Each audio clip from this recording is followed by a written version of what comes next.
സംസ്ഥാനത്ത് പൊട്ടിവീണ വൈദ്യുതി ലൈനിൽ നിന്ന് ഷോക്കേറ്റ് വീണ്ടും മരണം. മലപ്പുറം വേങ്ങരയിൽ 18-കാരനാണ് മരിച്ചത്. കണ്ടമംഗലം അച്ചനമ്പലം സ്വദേശി അബ്ദുൽ വദൂത്തിനെയാണ് ഷോക്കടിച്ച് ജീവൻ നഷ്ടമായിരിക്കുന്നത്. ജംഷീർ കൊടിഞ്ഞി ചേരുന്നു. ജംഷീർ, വിശദാംശങ്ങൾ. വൈകുന്നേരമാണ് ഈ ദാരുണമായ സംഭവം ഉണ്ടായത്. ഈ മുഹമ്മദ് വദൂദ് സമീപത്തെ തോട്ടിൽ കുളിക്കാൻ വന്നതായിരുന്നു. ഈ തോട്ടിലൂടെ കൊച്ച് അകലം നീന്തി മറ്റൊരു ഭാഗത്ത്, അതായത് തോടിന്റെ മറ്റൊരു ഭാഗത്ത് കരയിൽ കയറാൻ നോക്കുകയായിരുന്നു.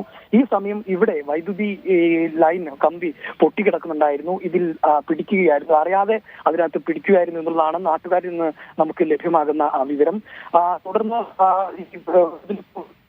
അന്വേഷിച്ച് വന്നപ്പോഴാണ് ഇവിടെ ഷോക്കേറ്റ് കിടക്കുന്നത് കണ്ടത് എന്നാണ് അറിയുന്നത്.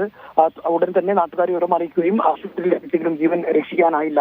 ഈ സമീപത്തായിട്ടൊരു പോസ്റ്റ്, അതായത് ഇലക്ട്രിക് പോസ്റ്റ് ഉൾപ്പെടെ അപകടാവസ്ഥയിൽ ഉണ്ട് എന്നുള്ളതാണ് നാട്ടുകാർ പറയുന്നത്. മരിച്ച വേങ്ങര അൽ ഇഹ്സാൻ ഇംഗ്ലീഷ് മീഡിയം സ്കൂളിലെ +2 വിദ്യാർത്ഥിയാണ്. ഇന്ന് വൈകുന്നേരത്തോടെയാണ് ഈ ദാരുണമായ സംഭവം ഉണ്ടാകുന്നത്. ഇപ്പോൾ മൃതദേഹം തിരൂരങ്ങാടി താലൂക്ക് ആശുപത്രി മോർച്ചറിയിലേക്ക് മാറ്റിയിട്ടുണ്ട്. ശരി ജംഷീർ.